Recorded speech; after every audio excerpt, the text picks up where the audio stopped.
महाभारत ग्रंथ भारत का स्वर्णिम इतिहास। महाभारत आदि पर्व तीसरा अध्याय नागों की उत्पत्ति की कथा एवं गरुण और अरुण की उत्पत्ति की कथा एवं कैसे गरुण जी भगवान विष्णु के वाहन बने। तो आइए जानते हैं भगवान वेद व्यास द्वारा रचित महाभारत ग्रंथ के अनुसार अरुण गरुण और नागों की उत्पत्ति की कथा। श्री शौनक जी बोले, हे सूतनंदन, इन सर्पों की उत्पत्ति किस प्रकार हुई, यह सब आप विस्तार पूर्वक कहने की कृपा करें। उग्रश्रवा बोले, हे शौनक जी, सतयुग में दक्ष प्रजापति की दो कन्याएं थीं, एक कद्रु दूसरी विनता। उन दोनों का विवाह कश्यप जी के साथ उन्होंने कर दिया। एक समय कश्यप जी प्रसन्न होकर उनसे बोले कि तुम इच्छा अनुसार वर मांग लो।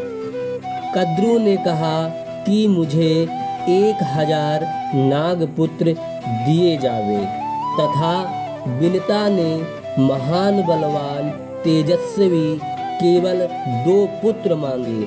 तथास्तु कहकर कश्यप जी तपस्या को चले गए। समय आने पर कद्रु ने 1000 अंडे और विनता ने 2 अंडे दिए। 500 वर्ष के उपरांत कद्रु के 1000 पुत्र अंडों से निकल आए, किंतु विनता के अंडों से बच्चे नहीं निकले। विनता ने उतावलेपन से एक अंडे को फोड़ डाला। उस अंडे का बच्चा ऊपर के अंगों से पूर्ण हो चुका था, किंतु अभी नीचे के अंग नहीं बने थे।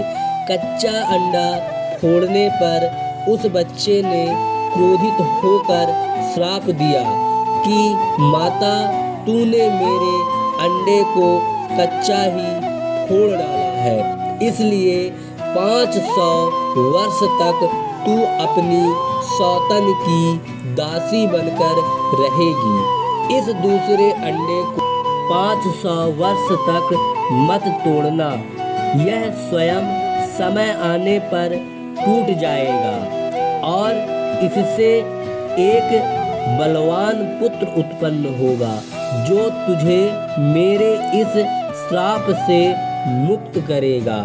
इतना कहकर वह बालक आकाश की ओर उड़ गया और अरुण सूर्य का सारथी बन गया। एक समय कद्रु और विनता दोनों बहनें खड़ी हुई थी। उनकी दृष्टि उच्चश्रवा नाम के घोड़े पर पड़ी, जो कि समुद्र मंथन के समय समुद्र से निकला था। तब कद्रु ने विनता से कहा कि इस घोड़े की पूंछ काली है। विनता ने कहा, नहीं, सफेद है। इस पर दोनों में यह शर्त हुई कि यदि काली पूंछ होगी तो विनता कद्रु की दासी होकर रहेगी और यदि सफेद हुई तो कद्रु विनता की दासी बनकर रहेगी। दोनों ने यह शर्त मान ली और उस अश्व की पूंछ देखने चल दी। कद्रु ने अपने पुत्रों को पूंछ से लिपट जाने की आज्ञा दे दी। तब पूंछ काली दृष्टि आने लगी। विनता ने हार मान ली और कद्रु की दासी बनकर रहने लगी। समय आने पर महातेजस्वी गरुड़ उस अंडे से उत्पन्न हुए। उनके तेज से संपूर्ण दिशाएं प्रकाशित हो गईं। उनकी शक्ति एवं गति विलक्षण थी। एक दिन कद्रु ने गरुड़ से कहा कि तुम हमारी दासी के पुत्र हो, अतः हमारे पुत्रों को सैर कराने के लिए ले जाओ। गरुड़ ने उस आज्ञा का पालन किया, किंतु उन्हें यह बात बहुत बुरी लगी।